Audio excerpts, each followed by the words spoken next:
కూడి వచ్చిన మీ అందరికీ ప్రభు అయిన యేసు క్రీస్తు నామం పేరట అందరికీ పేరు పేరున వందనాలండి. కొద్దిసేపు దేవుని వాక్యం బైబిల్ తెరిస్తే లేఖన భాగాల్లో కొన్ని విషయాలు మనం ధ్యానించాం. యేసు ప్రభు వారు తరచుగా మార్తా మరియమ్మల గృహానికి పోతా ఉండేవారు. అట్లా పోతున్నప్పుడు యేసు ప్రభు వారిని గురించి ఎందుకో కాస్త ఇబ్బంది పడతా ఉండేవారు జనం. ఎందుకు మాటికి అక్కడ పోతున్నాడు ఈయన అని. మన కోపం యేసు ప్రభు మీదో లేదా మార్తా మరియమ్మల మీద ఉన్న కోపాన్ని ఆయన మీద చూపిస్తున్నారు, లేదంటే మా ఇంటికి రావట్లేదు, మా కొంపకు రావట్లేదు, మా ఇంటికాడ కూర్చోవట్లేదు, యేసు ప్రభు అక్కడికే పోతున్నాడు ఏంటి అన్న అక్కసుతోనో అసుతో అంటున్నారో మొత్తం మీద ఎట్లా ఏ విషయాలు ఆలోచించి అంటున్నారు. కానీ యేసు ప్రభు వారు మార్తా మరియమ్మల ఇంటికి పోవడం మాత్రం ప్రజలకైతే ఇష్టలేదు. వాళ్ళ ఇంటికాడ శుభ్రంగా పరిచర్య ఇంకోటి ఎట్లా ఉండేదో మరేమో. కొంతమంది ఇళ్ళ దగ్గరికి పోతుంటే విచిత్రంగా ఉంటుందండి. ఎలా ఉంటే ప్రాబ్లం లేదు, సంతోషం. కాకపోతే కాస్తంత కనీసంగా కాస్తంతైనా శుభ్రంగా ఉంచుకుంటారా అండి బాబు అంటే ఏం ఉంచుకోరండి. శుభ్రంగా చాలా మంది గృహాలు ఎలా ఉంచుకుంటారో తెలియదు. కానీ యేసుక్రీస్తు వారు మార్తా మరియమ్మల ఇంటికి పోతా ఉండేవారు తరచుగా. ఆ కుటుంబం అంటే చాలా అభిమానం, ఆ కుటుంబం అంటే చాలా ప్రేమ, ఆ కుటుంబం అంటే ఎందుకో వల్ల మారిన అభిమానం. ఆ ఊర్లోకి వచ్చారు అంటే ఏ ఊరు అది చెప్పండి, ఊరు తెరిచి బేతనియ. ఆ ఊర్లోకి వచ్చారు అంటే యేసు ప్రభు వారు ఖచ్చితంగా ఆ ఇంటికి వెళ్తారండి. అలా జరిగిపోతున్న రోజులండి. సరిగ్గా యేసు ప్రభు వారు వేరే గ్రామంలో ఉన్నారు. ఆలోచించండి. యేసు ప్రభు వారు వేరే గ్రామంలో ఉన్నారు. యేసు ప్రభు వారికి వచ్చినటువంటి సమాచారం ఏంటంటే, అయ్యా మీరు తరచూ పోతుంటారే బేతనియా గ్రామంలో మార్తా మరియా అనే గృహానికి. ఆ ఇంట్లో మీరు ప్రేమించినటువంటి మీకు బాగా క్లోజ్ గా ఉన్న ఒక వ్యక్తి ఉన్నాడు. అతని పేరు లాజరు.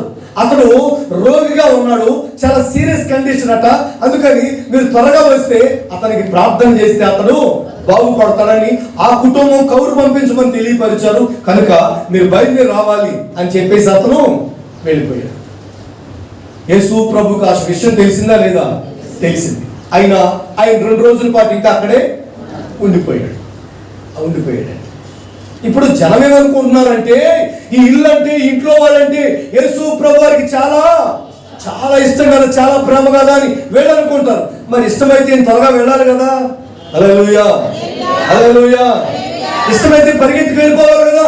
ఏంటి అమ్మో లాజరా పేతురుగా ఇవరి అందరిని పిలుచుకుని అందరిని పోగు చేసుకుని త్వరగా ఆటో లేకపోతే ట్యాక్సీ కట్టుకుని మోసేకి ఫోన్ చేసి త్వరగా వెళ్ళిపోవాలి కదండి. కానీ యేసు ప్రభు వారు అక్కడే ఉన్నాడు. ఎన్ని రోజులు? బాగోలేదని తెలిసిన తర్వాత ఎన్ని రోజులు ఉన్నాడు? 2 రోజులు ఉన్నాడండి. ఇంకా 2 రోజులు ఉండిపోయాడు. అంటే యేసు ప్రభు వారికి రోజున ప్రేమ అయితే ఉంటుంది, యేసు ప్రభు వారికి అభిమానం అయితే ఉంటుంది, యేసు ప్రభు వారికి గౌరవం అయితే ఉంటుంది. ఈ రోజున నీవంటే, నీ కుటుంబం అంటే, లాజరు అంటే, మరి అంటే, మార్తమ్మ అంటే యేసు ప్రభు వారికి అభిమానం అయితే ఉంటుంది. కానీ సేవ తర్వాతే ఎవరైనా. ఆమేన్. అర్థమైందా? అర్థం కావట్లేదా? యేసు ప్రభు వారికి చాలా ప్రేమ. ఎవరంటే? లాజరు అంటే. మాట్లాడితే ఆ ఇంటికాడే టీ తాగుతాడు, ఆ ఇంటికాడే కాఫీ తాగుతాడు, ఆ ఇంటికాడే భోజనం చేస్తాడు, అక్కడే టిఫిన్ చేస్తాడు, అక్కడే ఫ్రెష్ అవుతాడు, అక్కడే బట్టలు ఉతుకుతాడు. ఎంత చేయించుకుని బాగాలేదన్నప్పుడు అక్కడికి వెళ్ళాడండి. ఎంత చేసావు మేము ఏది నోట్లో తొప్పలు కనబడుతుంటా. ఎంత చేసావు మేము, మా ఇంటికి భోజనం చేస్తే మా ఇంటికి రాలేదు అన్నవాళ్ళు లేరండి. ప్రాణం మీదకి వచ్చింది. ఎవరికి? లాజరుకి ప్రాణం మీదకి వచ్చిందండి. కానీ యేసు ప్రభు వారు పోలేదండి. 2 రోజుల ఆ విషయం తెలిసిన తర్వాత కూడా అసలు 1 గంట అవుతారు ఎవరైనా? అవుతారండి. 1 గంట వెంటనే కనీసం ఏదో రకంగా ప్రయత్నించి బయలుదేరడానికి వచ్చారు. కానీ 2 దినాలు ఆగిపోయాడండి. అంటే ప్రియ దేవుని ప్రజలారా, జనానికి ఈ రోజున ఎలా అనిపించినా ఆయన మాత్రం పరిచర్య తర్వాతే, సంఘము తర్వాతే, సేవ తర్వాతే, దేవుని పని తర్వాతే ఎవరైనా. హల్లెలూయా, హల్లెలూయా. లేనిపోయిన అభిమానాలు పెంచుకోకండి. పాస్టర్ గారు అంటే మేమంటే పాస్టర్ గారికి చాలా ఇష్టం అంటే నా గురించి అని కాదు, ఎవరి గురించి అయినా సరే పాస్టర్ గారు మాకు ఫోన్ చేస్తుంటారు, మేము మాట్లాడుతుంటాం. మా చర్చికి వెళ్ళినా సరే ఆ అయ్యగారితో మేము మాట్లాడుతూ ఉంటాం. అయ్యగారితో ఫోన్లో మాట్లాడుతుంటూ ప్రార్థన చేయించుకుంటాం. కప్ప నుండి డబ్బాలు ఏరు పెట్టి అంటాము. ఇలాంటి మీరు లేనిపోయిన అభిమానాలు లేనిపోయి పెంచుకున్నా అదంతా మంచిది కాదు. లేఖన భాగాల్లో చూస్తే ప్రాణం మీదకి వచ్చిన సమస్య అయినా సరే యేసు ప్రభువారు అడుగు తీసి మరలా ఊర్లోకి రాలేదండి. కారణం ఏంటంటే ఆయన వేరే పరిచర్యలో ఉన్నాడు. ఆమేన్, హల్లెలూయా. ఆయన వేరే కార్యక్రమంలో, వేరే దేవుని పనిలో ఉన్నాడు. అభిమానం ఉంటే ఉండొచ్చు మీ మీద, ప్రేమ ఉంటే ఉండొచ్చు మీ మీద, ఈ రోజున గౌరవం ఉంటే ఉండొచ్చు మీ మీద.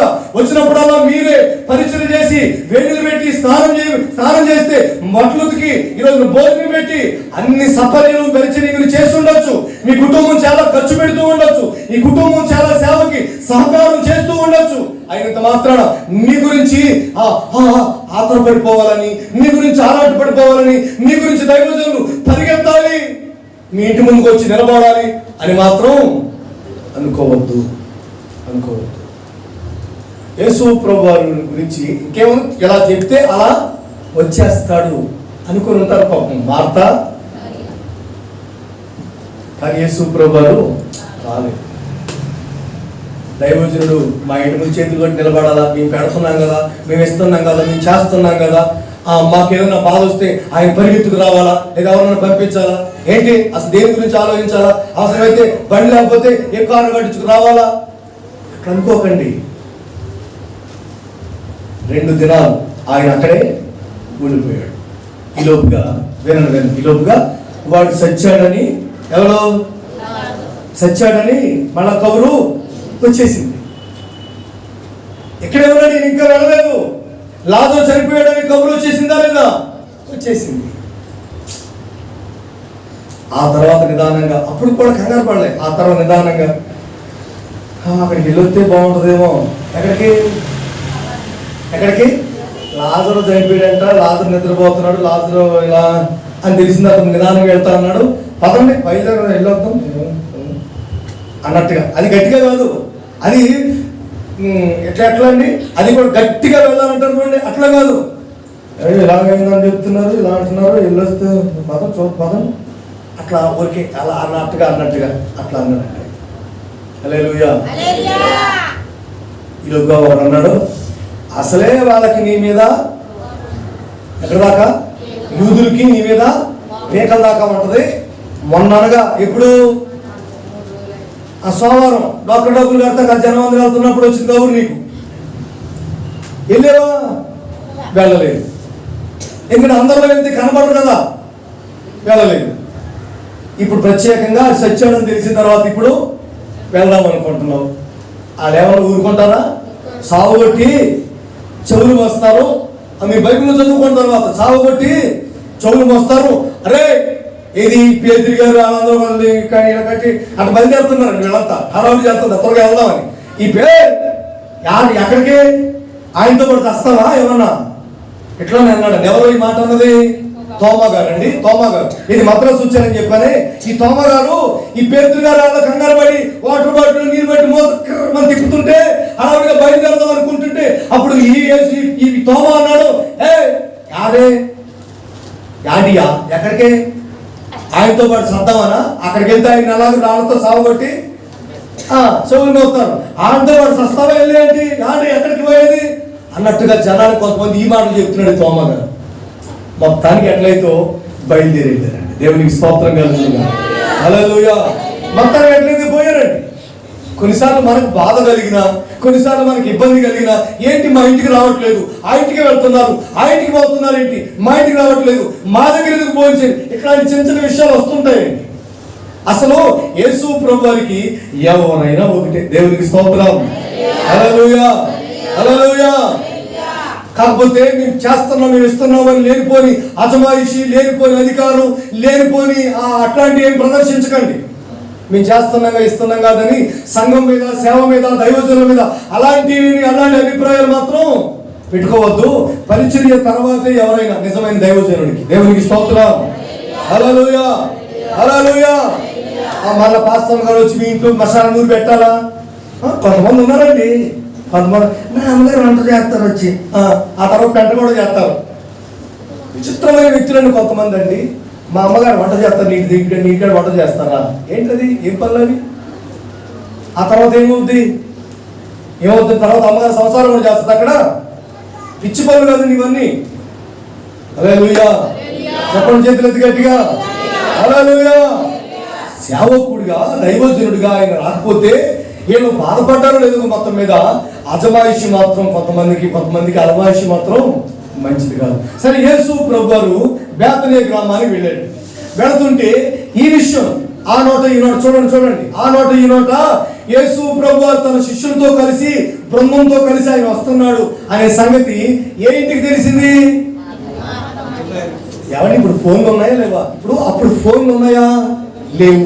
మరి లాజరుకు బాగాలేదని యేసు ప్రభు తెలిసింది. మళ్ళా వాడు చచ్చాడని మళ్ళీ యేసు ప్రభు తెలిసింది. మళ్ళీ యేసు ప్రభు ఇప్పుడు చూడడానికి వచ్చాడంటని మార్తా మరియమ్మను కూడా చిన్న ప్రార్థనా కోటం ఉంటుంటే మాకు తెలియదండి, మాకు చెప్పలేదు ఎవరు చెప్తే నేను చెప్తే ఏం చేసేదాను? దాన్ని ఏమంటారు? చేతి పెట్టుకుని ఏంటంటారు? అది ఏంటండి? కోన్ పెట్టుకుని ఈ వంకీలు తిప్పి లిప్టిక్ రాసి సెండు కొట్టుకుని కాడు కోళ్ళని గిల్లుకుని వస్తావా? తెలిస్తే ప్రతి వాటికి కూడా మాకు చెప్పలేదుగా. మరి యేసు ప్రభు కాలంలో ఫోన్లు లేవయ్యే, సమాచారం లేదయ్యే, సీక్రెట్ ఫోన్ లేదయ్యే, సీక్రెట్ సిమ్ లేదయ్యే. ఆ తర్వాత యేసు ప్రభు వారు పలకరించడానికి పోయేవాడు వస్తున్నాడు అనే సంగతి వీళ్ళకి తెలిసింది. తెలవగానే రానివారా? ఎక్కడి వరకు అండి? రానివారు కదండి. ఈ మార్తకి కంగారు ఏంటండి? ఎక్కడ లేని కంగారు, భూమి మీద లేని కంగారు నీ మార్తకి. ఇక యేసు ప్రభు వస్తున్నాడన్న సంగతి తెలిసింది. ఇక అంతే, ఇంట్లో చాలా మంది ఉన్నారు అప్పటికే. ఎవరాలంతా పలకరించడానికి వచ్చిన వాళ్ళందరూ, వాళ్ళందరినీ అలా వదిలేసి పరిగెత్తుకుంటా యేసు ప్రభుకి ముందుగా ఎదురెళ్ళిపోయింది. కంగారండి మార్త. ఆ మరియకి పాపం పెద్దవాడు కదా, అలానే కూర్చొని ఉంది. వస్తుంటే పలకరిస్తా మరి వచ్చిన వాళ్ళందరూ పలకరిస్తుంది. పెద్దవాడు అక్కడే కూర్చుంది. ఎక్కడ జనం అందరూ పలకరిస్తుంటే, ఎలా చచ్చిపోయాడమ్మా, ఏంటి ఏమైనా చెప్పాడా, చనిపోయేటప్పుడు అన్నాడంట కదా, అది ఇంకేమైనా చెప్పాడా, ఇట్లా అన్ని అడుగుతారు కదండి పలకరించడానికి వెళ్ళినోడు. ఏమైందంటే ఎన్ని గంటలకి? ఇక అలా వచ్చాను, ఇలా కూర్చున్నాను, అలాగే తలుపు కాడ జాలబడ్డాడు, అలా పడ్డాడు, ఇలా చెప్తారు కదండి. అలా చెప్తా ఉంది, వింటున్నారు, వచ్చిన పలకరిస్తున్నారు. యేసు ప్రభు వస్తున్నాడు అన్న సంగతి మార్తకు తెలిసి కంగారు చెప్పు కదండి. ఈ కంగారు జబ్బు పరిగెత్తుకుంటే యేసు ప్రభు దగ్గరికి వెళ్ళిపోతే, అయ్యా ఎంత ఘోరం జరిగిపోయిందో, అసలు నువ్వు లేవు ఇక్కడ, నువ్వు వింటేవాడు చచ్చేవాడు కాదు అసలు అంటా ఉన్నాడు. లాస్ట్లో మీ పేరు కూడా చెప్పాడు. గుర్తుదే అన్ని కలబోలి మాట మార్తం కండి. అట్లా చెప్పి మొత్తం ఎట్లా చెప్పిందో కానీ యేసు ప్రభు కాస్తంతా ఆగుతల్లి అన్నాడు. లేదయ్యా, నాకు తెలుసు, నువ్వు వచ్చావు కదా, బతుకుతాడు వాడు. మార్తమ్మ గారే, బతుకుతాడు, నాకు తెలుసు, పునరుత్థానంలో వాడు లేస్తాడు. ఎప్పుడో పునరుత్థానంలో లేస్తాడని చెబుతుందండి. లేదు అట్లేం కాదులే, పునరుత్థానమును జీవమును నేనే అని యేసు ప్రభు చెప్పుకొస్తాడు. మొత్తం మీద ఇదంతా జరిగిపోతుంటే ఈలోపుగా ఆ నోట ఈ నోట యేసు ప్రభు వారు ఇక్కడికి వచ్చాడన్న సంగతి తెలిసింది. ఇంకో విషయం ఏంటంటే, నువ్వు మీ అక్కని మరియని పిలుచుకురామని చెప్తే మరియకు సమాచారం వెళ్ళింది. మరి కూడా త్వరగా లేచి యేసు ప్రభు దగ్గరికి వచ్చింది. ఎక్కడున్నాడు ఆయన? ఊళ్ళోకి రాలేదండి, అక్కడే ఉన్నాడు ఆయన. ఈయన వచ్చిన తర్వాత కాసేపటికి ఆమె వచ్చేదాకా అక్కడే ఉన్నాడు యేసు ప్రభు అక్కడే ఉండి, ఆమె వచ్చిన తర్వాత ఆమెతో అన్న మాటలు చదువుకుందామండి. యోహాను సువార్తలోని 11వ అధ్యాయం 29వ వాక్యం చదవండి. ఆమె విని మరియ విని త్వరగా లేచి ఆయన యొద్దకు వచ్చెను. యేసు ఇంకను ఆ గ్రామంలోనికి రాక మార్త ఆయనను కలుసుకున్న చోటనే ఉండేను కనుక ఇంటిలో మరియతో కూడా నుండి ఆమెను వాదార్చుచుండిన యూదులు మరియ త్వరగా లేచి వెళ్ళుట చూచి ఆమె సమాధి యొద్ద ఏడ్చుటకు అక్కడికి వెళుతుందనుకుని ఆమె వెంట వెళ్ళారు. యేసు ప్రభు పిలిచాడన్న సంగతి మరియకు తెలిసింది. మార్త వచ్చి చెప్పింది, చెవిలో చెప్పింది. ఎక్కడ చెప్పింది? రహస్యంగా చెప్పింది. చెప్తే ఆ మాట విని లేచి వెళ్ళిపోతుంటే జనం అనుకున్నారు మళ్ళా గుర్తొచ్చాడు అనుకుంటాడు. ఎవడో సమాధి దగ్గరికి వెళ్ళి సమాధి మీద పడి తమ్ముడు అంటారు కదండి, ఏడిస్తారు కదా పడిపోయి. అట్లా ఏడవాలనుకుని వెళ్ళిపోతుందేమో అనుకుని చాలా మంది ఈమెతో పాటుగా బయలుదేరి తీరా వచ్చింది. ఎక్కడికి వచ్చింది? యేసు ప్రభువారి దగ్గరికి వచ్చి చూసే వాళ్ళకి ఎలా ఉంటుంది? ఒళ్ళు మండిపోదా? చెప్పండి. ఆరోగ్యం బాగున్నప్పుడు చెప్పారా లేదా? రాలేదు. ఆ తర్వాత చనిపోయినప్పుడు వచ్చాడా లేదా? రాలేదు. ఇప్పుడు వస్తే ఇంటికి కూడా రాకుండా వెళ్తారు. అప్ప చెల్లెలతో పరిగెత్తుకు వచ్చారంటే అసలు ఇవ్వాలనే అనుకుంటారా జనం? అనుకుంటారు కదండి. ఇంటికి వచ్చి పలకరించకుండా సహకరించకుండా వీళ్ళు ఎదురెళ్ళి ఇక్కడ రోడ్డు మీద మాట్లాడతారు అసలు అని జనం ఏమనుకుంటారండి? కోపం వచ్చేది కదండి వాళ్ళకి. వస్తారు రాదా? హల్లెలూయా. మీకు రాదేమో, దేవునికి స్తోత్రం కలుగును గాక. కొంతమంది కడుపుతో చచ్చిపోతున్నారు. కొంతమందికి ఎలా వాళ్ళ విషయాలు కాదు, పక్క విషయాలు, ఆ విషయాలు, ఈ విషయాలు తట్టుకోలేక టెన్షన్ వచ్చేసి ట్యాబ్లెట్లు వేసుకుంటున్నారండి. వాళ్ళ కుటుంబ విషయాలు కాదు, పక్కింటి విషయాలు వీళ్ళు తట్టుకోలేకపోతున్నారు ముందు, పక్కింటి సంగతులు వీళ్ళు భరించలేకపోతున్నారు ముందు. వాటి గురించి టెన్షన్ పడిపోయి గ్యాస్ ట్యాబ్లెట్లు వచ్చి, తర్వాత బీపీ ట్యాబ్లెట్లు వచ్చి, అట్లట్లు కొనుక్కుని, ఆ తర్వాత మధ్యలో ఈ పక్కకి వచ్చి సందులో ఆమె అడిగి ఆమె దగ్గర తినేసి మింగేసి ఎంత చేస్తున్నారన్నారు జనం ఇక్కడ. దేవుని స్తోత్రం కలుగును గాక. హల్లెలూయా, హల్లెలూయా. జనానికి ఒళ్ళు మండిపోతుందండి. లోపుగా యేసు ప్రభువారి దగ్గరికి ఆమె వచ్చింది కదా. 33వ వాక్యం, 32వ వచనం చూడండి. అంతటా మరియా యేసు ఉన్న చోటికి వచ్చి ఆయనను చూచి ఆయన పాదముల మీద పడి. ఇప్పుడే మార్త పడిందండి. మార్త పడిందా? పాదాల మీద. కంగారు జబ్బు కానీ పద్ధతులు మాత్రమే తెలియవండి. ఈ మరియ వచ్చిందండి, పాదాల మీద పడిపోయి, అయ్యా నువ్వు ఇక్కడ ఉంటే, అక్కడ ఉంటేనేమో జనమేమో ఏడిచేస్తున్నారు. అవునా కదా? హలో, జనమే ఆయన అక్కడే అనుకోండి, అక్కడే ఉన్నాడా అని అక్కడ ఏడిచేస్తున్నారండి. ఉంటే ఏమంటుంది? నువ్వు ఎక్కడే ఉంటే మా వాడు సచ్చేవాడు కాదు, ఆడికి వచ్చిన జబ్బు మరి ఎలా వచ్చింది ఏంటో, నువ్వు సరిగ్గా లేవు, ఆడికేమో ఎక్కువైపోయింది అట్లాంటి చచ్చిపోయాడు, నువ్వు ఉంటే బాగుండేది అంటది ఆమె. ఇంకేముందండి? ఆమె ఏడ్చుటయు యేసు చూసి కలవరపడి ఆత్మలో మూలుగుచు అతను ఎక్కడ ఉంచారని అడుగగా వారు ప్రభువా వచ్చి చూడమని ఆయనతో చెప్పారు. యేసు కన్నీళ్లు విడిచారు. దేవునికి స్తోత్రం. కాబట్టి యూదులు అతన్ని ఎలాగూ ప్రేమించినో చూడని చెప్పుకున్నారు. వారిలో కొందరు ఆ గుడ్డివాని కనులు తెరచిన ఈయన ఇతన్ని సావకుండా చేయలేడా అని చెప్పారు. యేసు మరలా తానులో మూలుగుచు సమాయాది యొద్దకు వచ్చాను. అది ఒక గృహ, దాని మీద ఒక రాయి తలబెట్టి ఆలకించారు. దేవునికి స్తోత్రం. హల్లెలూయా.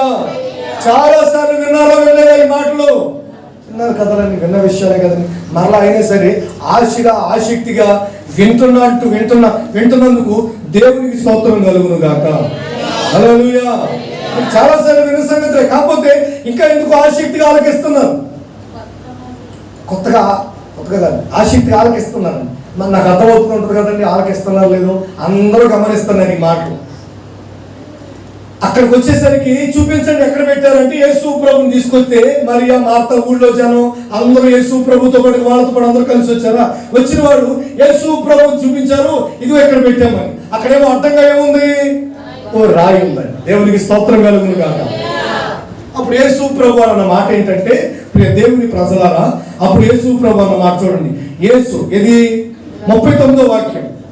యేసు రాయి తీసివేయుడని చెప్పగా చనిపోయిన వారి సహోదరి అయిన మార్త, ప్రభువా అతను చనిపోయి 4 దినములైంది కనుక ఇప్పటికీ వాసన కొట్టుందని అతనితో చెప్పాను. అందుకు యేసు, నీవు నమ్మిన యెడల దేవుని మహిమను చూస్తావు. దేవునికి స్తోత్రం చెప్పండి. హల్లెలూయా. ముగించుకుందాం, జాగ్రత్తగా ఆలకించండి. యేసు ప్రభు అంటాడు, ఇక్కడ బాధ పెట్టేవాడిని రాయదుగా, అదే రాయ మా వాడు పేరు రాసిందండి, లాజరు మరణం జరణం అని రాసేవండి అని చెప్తున్నారు. యేసు ప్రభు అంటాడు, ఆ రాయి తీసేయండి. ఏమన్నాడు? ఆ రాయి తీసేయండి అంటే అప్పుడు ఈ కంగారు మాత్రం అంటది, లేదు అటు కాదు ఆగండి ఆయన అట్టగా అంటాడు. అయ్యా అంటుంది. ఎవరికి? యేసు ప్రభుకి చెప్తుందండి. అయ్యా చనిపోయి ఆడ అసలు దగ్గి ఇంత మూసేవాడు, మంచం కట్టి డబ్బా పెట్టేవాడు, ఆడు దగ్గి సావా ఏంటండి, ఆడు వాసన కొడతాడు ఇప్పుడు అసలే, అందుకని రాయ తీయద్దు అని చెప్పుద్ది. ఆయన అంటాడు, యేసు ప్రభు అంటాడు రాయి తీసేయండి అంటాడు ఆయన. ఏమంటుంది? రాయ తీయద్దు, తీయకూడదయ్యా, వాసన వస్తుందయ్యా, తీయకూడదయ్యా అని ఏం చెప్తుందండి. అప్పుడు ఆయన అంటాడు, నీవు నమ్మితే దేవుని మహిమను చూస్తావు. దేవునికి స్తోత్రం. నా ప్రియ సోదరి సహోదరులారా, పెద్దలారా, జాగ్రత్తగా ఆలకించండి. ఈ దినాన యేసు ప్రభు చెప్పే మాట ఏంటంటే, అడ్డుగా ఉన్న రాయిని తీసివేయమని. ఏమంటుంది? తీస్తే వాసన కొడుతుందని. అది యేసు ప్రభు అంటాడు, తీసేయి, నువ్వు నమ్మి తీసేయి, తీసేస్తే అక్కడే దేవుని మహిమను చూస్తావు. ఆమేన్, హల్లెలూయా. నా ప్రియ దేవుని ప్రజలారా, దేవుని మహిమను చూడాలి అనుకుంటే నీ కుటుంబంలో, నీ వ్యాపారంలో, నీ వ్యక్తిగత జీవితంలో, నీ పిల్లల జీవితాల్లో, నీ అప్పుల సమస్యలు, ఆర్థిక ఇబ్బందుల మధ్యలో, నీ అవమానాల నిందల మధ్యలో దేవుని మహిమను నీవు కళ్ళారా చూడాలి అంటే అడ్డుగా ఏముంది? ఒక రాయి ఉంది. ఏముందండి? ఒక రాయి ఉంది. మహిమను చూడలేకపోతున్నాం, కార్యాలు చూడలేకపోతున్నాం, మేలును చూడలేకపోతున్నాం, ఆశీర్వాదం కనిపించట్లేదు. ప్రయాస ఎట్టిపోతుందో అర్థం కావట్లేదు. ఎంత ప్రయాసపడినా ఆ దీవెనకరమైన అనుభవాలు, ఆశీర్వాదకరమైన పరిస్థితులు, ఆ మహిమను, ఆ తేజస్సును ఆ కళ్ళకు కనిపించట్లేదు. అలా బాధపడుతున్నారా? నీ విషయంలో, నీ కుటుంబ విషయంలో, నీ వ్యక్తిగత జీవిత విషయంలో, నీ చేతి పని విషయంలో, నీ ఆదాయ విషయంలో, నీ రాబడి విషయంలో, నీ వ్యక్తిగత జీవితం చుట్టూ, నీ కుటుంబం చుట్టూ ఉన్నటువంటి పలు రకాల సమస్యల అనుభవాలలో సాగిపోతున్న ప్రియ సోదరి సహోదరులారా, పెద్దలారా, మేము దేవుని మహిమను చూడాలి అనుకుంటే, అలా అనుకునేవారుగా మీరు గమనించాల్సిన విషయం ఏంటంటే, మహిమ కనిపిస్తుంది. నమ్మితే దేవుని మహిమను మీరు చూడగలుగుతారు. కాకపోతే అడ్డుగా ఏముందో మీరు గమనించాలి. అడ్డుగా ఏముంది? ఒక రాయి ఉంది. ఏముందండి? ఒక రాయి ఉంది. ఆ రాయి కనుక నువ్వు తీసేస్తే, ఆమేన్, ఆ రాయి కనుక నువ్వు పొందించేస్తే, ఆ రాయి కనుక నువ్వు ప్రక్కన పడేస్తే అక్షరాల దేవుని మహిమను చూడగలుగుతావు. నీ కుటుంబంలో దేవుని మహిమ దిగవస్తుంది. నీ కుటుంబంలో దేవుని తేజస్సు చూడగలుగుతావు. అప్పుడు నీకు దేవుని తేజస్సు కనిపిస్తుంది. అప్పుడు నీకు దేవుని మహిమ కనిపిస్తుంది. రాయి అడ్డంగా ఉంచుకుని, రాయిని అడ్డంగా పెట్టుకుని ఇంకేం చూస్తావు, ఇంకేం చూస్తావు? ఎంత కాలమైనా సరే నీకు మహిమ కనిపిస్తుందా అంటే కనిపించదు. ఎంత కాలమైనా సరే ఆ తేజస్సు కనిపించదు. ఎంత కాలమైనా వెలుగును కళ్ళతో చూడలేవు. నీ కుటుంబంలో, నీ జీవితంలో ఆ వెలుగు సంబంధమైన అనుభవాలు, ఆ తేజస్ సంబంధమైన కార్యాలు నీ కుటుంబంలో చూడలేవు. రాయి అడ్డుగా ఉన్నంతకాలం. అందుకే ఆయన చెప్తాడు, నువ్వు నమ్ము, మహిమను చూస్తావు, ఆ రాయి తీసేయండి. మరి నీ జీవితంలో ఏ రాయి ఉందో ఒకసారి ఆలోచన చేయండి. ఒకసారి యేసు ప్రభు వారు ఒకసారి ఆయన ఎక్కడ కూర్చుంటే అందరూ రాళ్ళు పట్టుకుని, వినండి, అందరూ రాళ్ళు పట్టుకుని ఒక ఆమెను కొట్టడానికి వస్తారండి. అంతేనా? బైబిల్లో రాయబడింది అంతే కదండి. ఒక ఆమెను కొట్టడానికి వస్తారు రాళ్ళు పట్టుకుని. మరి ఆమె ఏంటో, ఆమె ఏం చేసిందో అప్పుడు వాళ్ళందరూ తెలుసు కదండి. పట్టుకుని తీసుకొచ్చి యేసు ప్రభు మీద పడేసి రాళ్ళు పట్టుకుని కొట్టేస్తానికి, కొట్టి చంపేయడానికి ప్రయత్నం చేస్తాము. ఈలోపుగా యేసు ప్రభు అన్నారు, మీలో పాపము లేనివాడు మొదట ఆమె మీద. అంతే కదండి యేసు ప్రభు చెప్పింది. ఆ తర్వాత అందరూ వాళ్ళ చేతుల్లో ఉన్న రాళ్ళు, చిన్నవాడు మొదలుకొని పిల్లలు కూడా తయారయ్యారండి. పిల్లలు కూడా, మనం అనుకుంటాం పెద్దవాళ్ళు అనుకుంటాం, కొంపలు పాడు చేయడానికి, జీవితాలు నాశనం చేయడానికి, కాపురాలు కూల్చేయడానికి పిల్లలు కూడా చాలు. అందరూ రాళ్ళు పట్టుకుని ఏం చేశారటండి? కొట్టడానికి పిల్లవాడు మొదలుకొని పెద్దవాడు వరకు అందరూ రాళ్ళు పట్టుకుని వచ్చేసారు. వచ్చేస్తే యేసు ప్రభు పాపం లేని మొదట ఎవరు ఆమె మీద. అప్పుడు రాళ్ళు ఏం చేశారు? వాళ్ళంతా కింద పడేశారు. దేవునికి స్తోత్రం చెప్పండి. హల్లెలూయా. ఇక్కడ మీరు ఒక విషయాన్ని గమనించాలి. మహిమను మేము చూడాలి. నా కుటుంబంలో, నా జీవితంలో, నా వ్యాపారంలో, నా ఉద్యోగంలో, అన్ని కోణాలలో దేవుని తేజస్సును, దేవుని వెలుగును, దేవుని మహిమను మేము చూడాలి అని ఆశించేవారైతే రాయి ఒకటి తీసి పక్కన పడేయాల. ఆమేన్. రాయి తీసేస్తే ఏం కనిపిస్తుంది?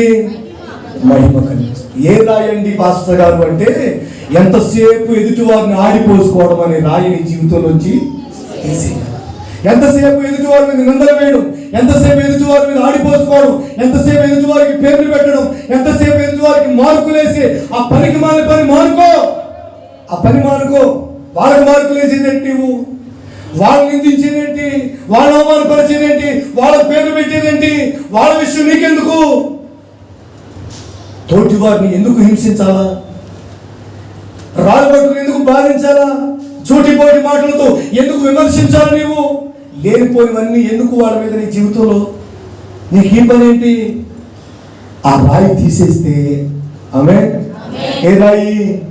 ఎదుటి వారికి మార్కులు వేసే రాయి ఉందే ఆ బుద్ధి, ఎదుటి వారికి పేర్లు పెట్టే రాయి ఉందే ఆ బుద్ధి, ఆ ఆలోచన, ఆ తలంపు నీ వ్యక్తిగత జీవితంలో నుంచి ఆ రాయి తొలగించితే నా దేవుని మహిమను చూడగలుగుతావు. ఆమేన్, హల్లెలూయా. చిన్నవారైనా పెద్దవారైనా మీ వ్యక్తిగత జీవితంలో నా ప్రియ సోదరి సహోదరులారా, చేతులు జోడించి మీకు చెప్పే మాట ఏమిటంటే, లేఖన భాగాలు చెబుతున్నాయి, వాళ్ళు రాళ్ళు కింద పడేసినట్లుగా నీ వ్యక్తిగత జీవితంలో చేతనైతే వాళ్ళ కొరకు ప్రార్థన చేయి, చేతనైతే వాళ్ళ కొరకు మోకరించు, చేతనైతే వాళ్ళ కొరకు ఉపవసించు. అంతేగాని వాళ్ళెట్లా వీళ్ళెట్లా వాళ్ళెట్లా వాళ్ళెట్లా అని లేనిపోని క్యారెక్టర్ అసాసినేషన్ నువ్వు చేస్తున్నంత కాలం దేవుని మహిమ నీవు చూడలేవు. వాళ్ళ క్యారెక్టర్ నువ్వు పేరు పెట్టేది ఏంటి? వాళ్ళ గురించి నీకెందుకు? నీకు చేతనైతే ఒక 7 రోజులు ఉపవాసం ఉండు, మోకరించి ప్రార్థన చేయి, మోకరించి దేవుని కొరకు విజ్ఞాపన చేయి. ఆ కుటుంబం మారాలని, ఆ వ్యక్తి మారాలని, అతని ఆలోచన మారాలని, ఆ పరిస్థితులు మారాలని. అంతేగాని రాళ్ళు పట్టుకుంటే అవ్వదు, నిందలేసేస్తే అవ్వదు, అవమానపరిస్తే అవ్వదు. ఆ రాయి మీ చేతిలో నుంచి పడేసేయాల. రాయి తీస్తేనే ఏం చేస్తాం? మొదటి విషయం విన్నారు. రెండో విషయం మరొకటి, సాయంకాలం ఇంటికి తోలికెళ్ళేటప్పుడు మందలు కదా, ఒకదానికైతే 2 అయితే పెడతారు. విస్తారమైన వేల మందలు కదా, నీళ్ళు తోడుతుండాలా, పోస్తుంటే తాగుతూ ఉంటాయి. అక్కడ బావి ఉంటుందండి. హల్లెలూయా. బావి ఏంటది? బావి ఉంటుంది. ఆ బావి నీళ్లు తీసుకుని ఆ బావిలో నీళ్ళు తోడుకుని పోస్తా ఉంటే తాగుతుంటాయి. ఈ బావి మీద ఒక రాయి ఉంటుందంట. బైబిల్లో మనం చూస్తే ఆ రాయి వేసేసి ఉంటుంది. ఆ రాయి ఎవరు తీస్తారో తీసినప్పుడు సాయంకాలం అప్పుడు ఆ గొర్రెలన్నీ మందలన్నీ నీళ్లు తాగుతుంటాయి. ఎవరు కాలుతో తీసుకుంటారు. యాకోబు గారు సరిగ్గా సాయంకాలం సమయానికి వచ్చాడు. తెల్లవారుజాము బయలుదేరాడు కదా, అంతేనండి, తెల్లవారుజాము కదా. ఆ రాత్రి అంతా పడుకుని అడవిలో పడుకుని మళ్ళీ వచ్చాడు. సాయంకాలం అయ్యేసరికి ఆ నీళ్ళ మీద బావి ఉంది. ఆ నీళ్ళ బావి మీద రాయి ఉంటే యాకోబు గారు అక్కడికి వచ్చేసరికి, తన మామైన లాబాను మందలు అక్కడికి వచ్చేసరికి యాకోబు గారు ఏం చేశారండి బాబు అంటే, ఆ బావి మీద ఉన్నటువంటి రాయిని చూడండి అలా పొర్లించేశారు. దేవునికి స్తోత్రం. పొర్లించేశారు. ఇక్కడ మీరు గమనించాల్సిన విషయం ఏంటంటే, దాహంతో ఏమున్నాయి? గొర్రెలు ఉన్నాయి. ఆమేన్. దాహంతో ఎవరున్నారు? గొర్రెలు ఉన్నాయి. ఇప్పుడు దాహం తీరాలి అంటే రాయి తీసేవాడు ఒకడు కావాలి. దీని అర్థం ఏంటి పాస్టర్ గారు అంటే, ఈరోజున వాక్యం కొరకు చాలా మంది ఎదురు చూస్తున్నారు. వాక్యం వినాలని ప్రార్థనా కూటం పెడితే, ఇక్కడ కూటం పెడితే ఆ సంఘం వాళ్ళు వస్తే వాక్యం ఆలకించాలి, మంచి విషయాలు చెప్తారు అని చాలా మంది ఎదురు చూస్తున్నారు ఆశగా. కాకపోతే రాయి పొర్లించేవారు లేరండి. రాయి పొర్లించేవారు లేరండి. అంటే ఇక్కడ వస్తువులు అక్కడ పెట్టేవాడు ఒకడు. కబుర్లు చూస్తుంటే ఒక్కొక్కరు చాలా కబుర్లు చెబుతుంటారు. ఆడవాళ్ళు ఉన్నారు, మగవాళ్ళు ఉన్నారు, చాలా పొడుగు చెబుతారండి. కాకపోతే ఇక్కడ రాయి తీసి అక్కడ పెట్టేవాడు మాత్రం కనిపించట్లేదు. దేవుని ప్రజలారా, దాహంతో ఉన్న ప్రజలు దాహం తీరాలి అంటే, ఆశతో ఉన్న ప్రజల ఆశ నెరవేర్చబడాలి అంటే, ఆత్మ సంబంధమైన దాహం ప్రజలు కలిగి ఉండగా అది తీర్చబడాలి అంటే రాయి పొర్లించేవారు, పని చేసేవారు, ప్రయాసపడేవారు, పరిచర్యలో సహకరించేవారు కావాలి. కొంతమంది రాయి మూత వేసుకుని ఉన్నారండి. ఏం చేశారు? రాయి మూత వేయబడి ఉంది. ఆ రాయి తీయాలండి. రాయి తీయాలి.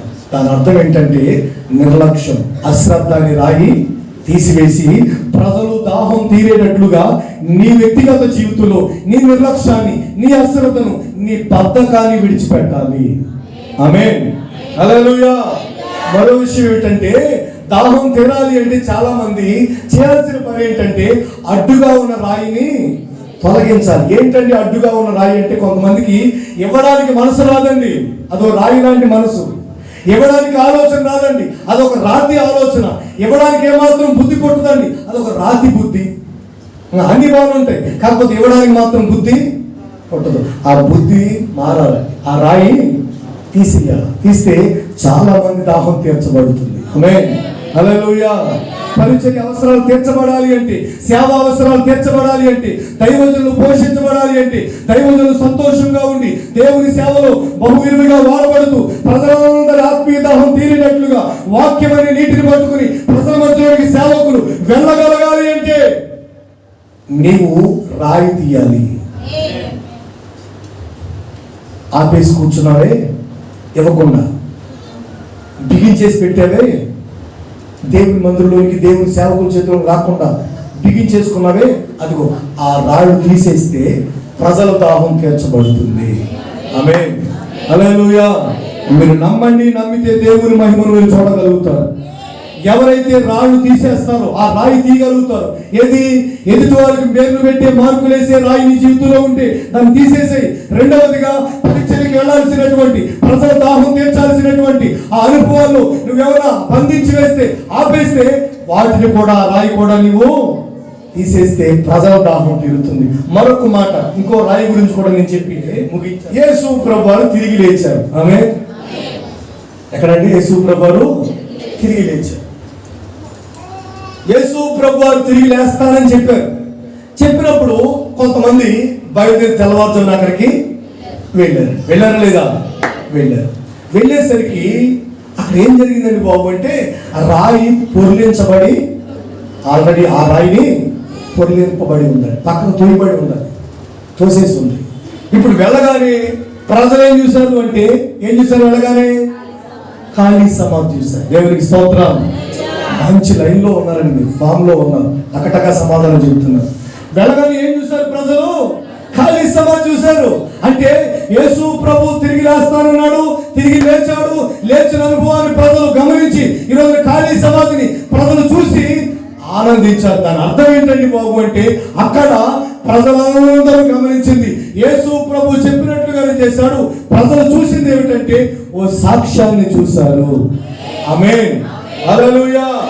నా ప్రియ సోదరి సహోదరులారా, పెద్దలారా, మీ వ్యక్తిగత జీవితంలో మీరు తొలగించాల్సిన, మీరు తీయాల్సిన రాయి ఏమిటంటే, నీ సాక్ష్యం కనబడకుండా, నీ మాదిరితనం, నీ మాదిరి జీవితం ప్రజలకు తెలియకుండా ఇంకా ఎందుకు లోపల ఉంచావో, నీ వ్యక్తిగత జీవితంలో అనేకులకు నీ మాదిరి జీవితం, నీ సాక్ష్యం అనేకులకు కనిపించాలి. హల్లెలూయా. లేదండి, నేను ఇంట్లోనే ప్రార్థన చేసుకుంటాను, నేను ఆదివారం చర్చిగా వస్తానండి, నేను నాకు ఇదేనా, ఇట్లాంటి సోంబేరు కబుర్లు చెప్పకుండా నీ సాక్ష్యం ప్రజలకి, మీ వెలుగు ప్రకాశింపనీయుడి. ఎవరు చెప్పారు ఈ మాట? యేసుక్రీస్తు వారు చెప్పారు. నీ సాక్ష్యం ప్రజలకు తెలియనివ్వండి. నీ సమర్పణ ఏమిటో, నీ ప్రార్థన ఏమిటో, నీ భక్తి ఏమిటో, నీ తీర్మానం ఏమిటో, నీ దేవుని కొరకు, పరిచర్య కొరకు, సంఘం కొరకు ఎలా ప్రయాసపడుతున్నావో, ఎలా తిరుగుతావో అనేకులు కళ్ళారా చూడగలగాలి. ఆమేన్. అలా నీ సాక్ష్య జీవితం పరిమళించాలి. నీ సాక్ష్యం నిన్ను చూసి, నీ కుటుంబాన్ని చూసి ప్రజలందరూ కూడా ఆనందించాలి. ఆ మాదిరిగా దేవుని కొరకు, పరిచర్య కొరకు, సేవ కొరకు, సంఘం కొరకు, నశించిపోతున్న ఆత్మల కొరకు నీ ప్రయాస ఏమిటో, నీ ప్రతిష్ట ఏమిటో, నీ తీర్మానం ఏమిటో అనేకులు గుర్తెరగాలి. సాక్ష్యం కనిపించాలి. వెళ్ళేసరికి రాయి తీసుంది, అక్కడ సాక్ష్యం కనిపించిందా లేదా? ఖాళీ సమాధి కనిపించిందా లేదా? కనిపించింది కదా. మరి నీ జీవితంలో కూడా ఈ రోజున ఇంకా ఇంకా ఇంకా లోపల మగ్గిపోతూ బయట పడలేక, బయట రాలేక, తిరిగితే మళ్ళీ రోజు తిరగాలేమో, ఈ వారం వెళ్తే వచ్చే వారం కూడా మళ్ళీ ప్రార్థనకి వెళ్ళాలేమో, ఈ రోజుకో సాయంకాలం కూడా అలవాటు పడితే మళ్ళీ రోజు రమ్మంటారేమో. ఇట్లాంటి సోంబేరు ఆలోచన ప్రక్కన పెట్టి, నా కుటుంబం దేవుని కొరకు ప్రయాసపడుతుందని, నా కుటుంబం దేవుని పరిచయంలో సాగుతుందనే విషయం అనేకులు చూడాలి, చూసి వాళ్ళు కూడా దేవుని కొరకు ప్రయాసపడాలి అన్న జ్ఞానంతో నీ సాక్ష్యాన్ని ప్రజలకు తెలియపరచాలి. ఆమేన్. ఒకవేళ రాయి అలానే ఉంచుకున్నావేమో, నీలో సాక్ష్యం ఉంది, నీలో తీర్మానం ఉంది, నీలో ప్రతిష్ఠ ఉంది, పరిచర్య అంటే, సంఘం అంటే మంచి అభిప్రాయం ఉంది, దైవజనులు అంటే ఆశ, దేవుని పేరట ఆసక్తి, వారి కుటుంబం కొరకు ప్రార్థన చేస్తూ నీ వ్యక్తిగత జీవితంలో అన్ని విధాల దైవికమైనటువంటి ఆ ఆశీర్వాదంతో వాళ్ళు దీవించబడాలని నువ్వు మనసారా కోరుకుంటున్నావు. పరిచర్య అంటే, సంఘం అంటే నీకు ప్రాణం. కాకపోతే బయటపడి సావు నువ్వు. ఆ విషయం ప్రజలకి తెలియనివ్వకుండా జాగ్రత్త పడతావు. దానివల్ల సేవకు నష్టం తప్ప లాభమేమి తెలియపరచాలి. నీలో ఆసక్తిని, నీలో ప్రతిష్టను, నీలో తీర్మానాన్ని, నీకున్న మంట ఆత్మ సంబంధంగా, నీకున్న ఆసక్తి, పరిచర్య అంటే, సంఘం అంటే, దైవజనులు అంటే నీకున్న రోషం, నీకున్న ఆసక్తి అనేకులు గుర్తెరగాలి. ఆమేన్. రాయి పొర్లిస్తే అనేకులు ఆ సాక్ష్యాన్ని, రాయి తీసేస్తే ఆ సాక్ష్యాన్ని ప్రజలు ఖాళీ సమాధిని చూసినట్లుగా నీ ముందున్నటువంటి అడ్డు బండలు, నీ ముందున్నటువంటి రాయి తీసేస్తే నీలో సాక్ష్యం ప్రజలు గమనించాలి.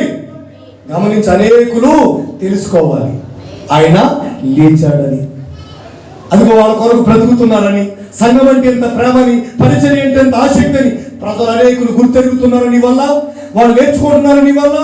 లేదంటే వాళ్ళే వెళ్ళట్లేదు, నేనెందుకు వెళ్ళాలా, వాళ్ళే చేయట్లేదు, నేనెందుకు చేయాలా అని నీ వల్ల, నీ కుటుంబం వల్ల కొంతమంది వెనకబడిపోతున్నారేమో. ఒకసారి ఆలోచన చేయండి.